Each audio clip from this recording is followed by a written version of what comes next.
Good morning dear parents. ఈరోజు Bhagavad Gita class వచ్చేసి 10 to 11 ఉంది. సో ఈ భగవద్గీత క్లాస్ మీద ఒక చిన్న క్లారిటీ తీసుకుందాం అనుకుంటున్నాను పేరెంట్స్ దగ్గర నుంచి.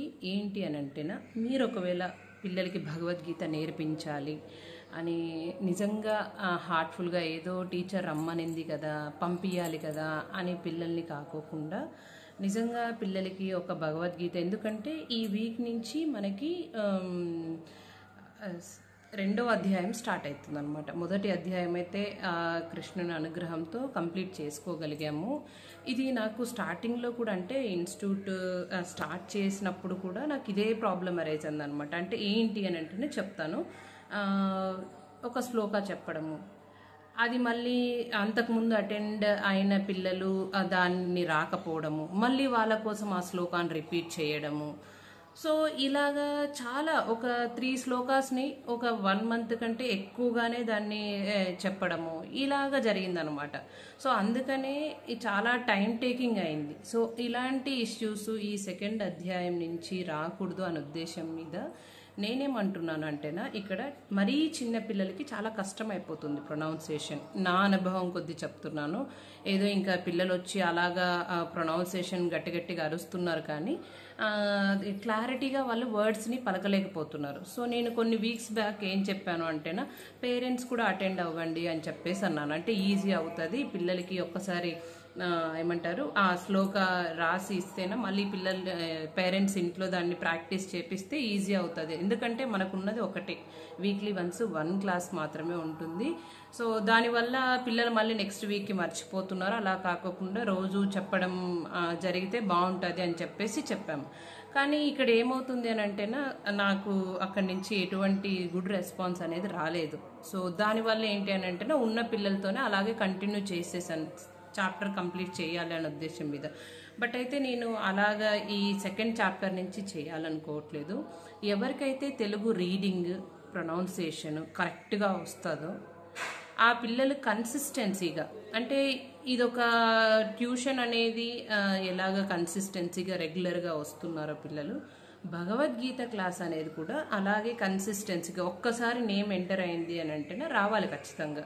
వాళ్ళ చాయిస్ కాదు అది. ఇంకా వాళ్ళు ఒక్కసారి భగవద్గీత క్లాస్లో నేమ్ ఎంటర్ చేయించారని అంటే అది 2 members అయినా కావచ్చు, 3 members అయినా కావచ్చు, 5 members అయినా కావచ్చు. అది నెంబర్ మీద డిపెండెంట్ కాదు. ఒక్క స్టూడెంట్కైనా నేను చెప్పడానికి రెడీ. ఎందుకంటే నా కూతురికి నేను నేర్పించుకుంటాను కాబట్టి. సో నా కూతురితో పాటు కూడా వాళ్ళు కూర్చొని నేర్చుకోవచ్చు, ప్రాబ్లం అయితే లేదు. సో ఇక్కడ నేను ఇవ్వాల్సిన క్లారిటీ ఏంటి అని అంటేనా, మెయిన్ పిల్లలకి రీడింగ్ వచ్చిందంటేనా, నేను ఒక్క క్లాస్ తీసుకున్నా కూడా ఆ క్లాస్లో చెప్పినటువంటి పదాలని ప్రొనౌన్సియేషన్తో మళ్ళీ పిల్లలు నేర్చుకుంటున్నారు, నేర్చుకోగలిగేలాగా ఉండాలి అనే ఉద్దేశం మీద ఈ డెసిషన్ అయితే తీసుకుంటున్నాను. సో కొంచెము రీడింగ్ ఉన్న పిల్లలు కొంతమంది ఉన్నారనమాట మన భగవద్గీత క్లాస్లో. సో వాళ్ళు మా పిల్లల్ని మేము కన్సిస్టెన్సీగా పంపిస్తాము. సో మాకు భగవద్గీత క్లాస్ పిల్లలకి శ్లోకాలు చెప్పడం చాలా ఇంట్రెస్ట్. సో ప్లీజ్ టీచర్, మీరు కొంచెం మాకు సపోర్ట్ చేయండి అని నాకు ఒక్క కాల్ చేయగలిగితే నేను వాళ్ళని కన్సిడర్ చేసుకుంటాను. నాకు ఒకవేళ కాల్స్ వచ్చాయి అని అంటేనా, నేను ఆ నేమ్స్ ఎంటర్ చేసుకొని వాళ్ళనే భగవద్గీత గ్రూప్ కింద క్రియేట్ చేసి వాళ్ళకే నేను శ్లోకాస్ అంటే ఎలా ప్రొనౌన్స్ చేయాలి, దాని మీనింగ్ ఏంటి అని చెప్పాలనుకుంటున్నా. ఇలాగ చిన్న పిల్లలు, నర్సరీ పిల్లలు, ఎల్కేజీ పిల్లలు ఏమైపోతుందంటేనా, ఫస్ట్ క్లాస్ పిల్లలైనా కావచ్చు, డీవియేట్ అయిపోతున్నారు. నేను శ్లోక మీనింగ్ చెప్పేటప్పుడు అటువైపు పిల్లలతో ఏదో ఒకటి గొడవ పడ్డం కావచ్చు, ఇలా చేస్తున్నారు అనమాట. సో ఇలా కాకోకుండా కొంచెం రీడింగ్ మంచిగా ఉన్న పిల్లలు, అర్థం చేసుకోగలిగిన పిల్లలు, పెద్ద పిల్లలకే చెప్పాలని ఈసారి డిసైడ్ అయ్యాను.